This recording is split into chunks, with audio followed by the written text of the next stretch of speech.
Hello வணக்கம், வோடஃபோன்ல இருந்து பேசுறோம். சொல்லுங்க சொல்லுங்க சார். யாரு நீங்க? யாரு? ஒரு சொல்லுங்க. உங்க மொபைல்ல வந்து 2 நாளா ரீஇஸ்யூ பண்ணாம இருக்கீங்க, எதனால கொஞ்சம் தெரிஞ்சுக்கலாமா? சார் காசு ஒன்றும் கிடைக்கல சார். அறுப்புக்கு போனேன், 2 நாள் நெல்லா கொடுத்துட்டு அமுச்சு விட்டானுவான். அவனுக்கு காசு இல்ல.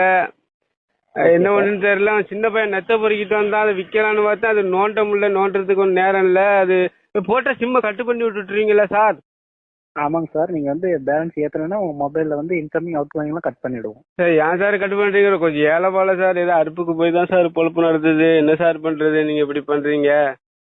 சரி, ஓகே சார். நீங்க கூடிய சீக்கிரத்துல விரைவா நீங்க ரீசார்ஜ் பண்ணீங்கன்னா உங்க மொபைல் வந்து ஆக்டிவேட்ல இருக்கும். இல்ல ஈஸி பண்ண காசு இல்ல சார். அதான் அறுப்புக்கு போனேன், வடுவூர் தான் போனேன். அறுப்பறுத்தேன். அவர் என்ன கோடாலி முடுக்கல தான் அறுத்தேன்.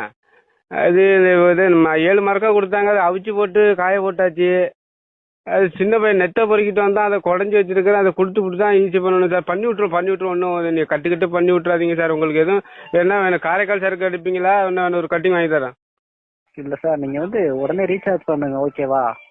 இல்ல எப்படி சார்? காசு ஒன்றும் வழி இல்ல சார். என்ன பண்றதுன்னு தெரியல சார். பண்ணும் பொறுமையா பண்ணும் சார். ஒன்றும் பிரச்சனை இல்லை சார். பண்ணும் சார். ஓகே சார், நீங்க விரைவா நீங்க ரீசார்ஜ் பண்ணீங்கன்னா உங்க நம்பர் வந்து ஆக்டிவேட்ல இருக்கும். இல்லைன்னா இன்கமிங் கால் கட் பண்ணிடுவாங்க.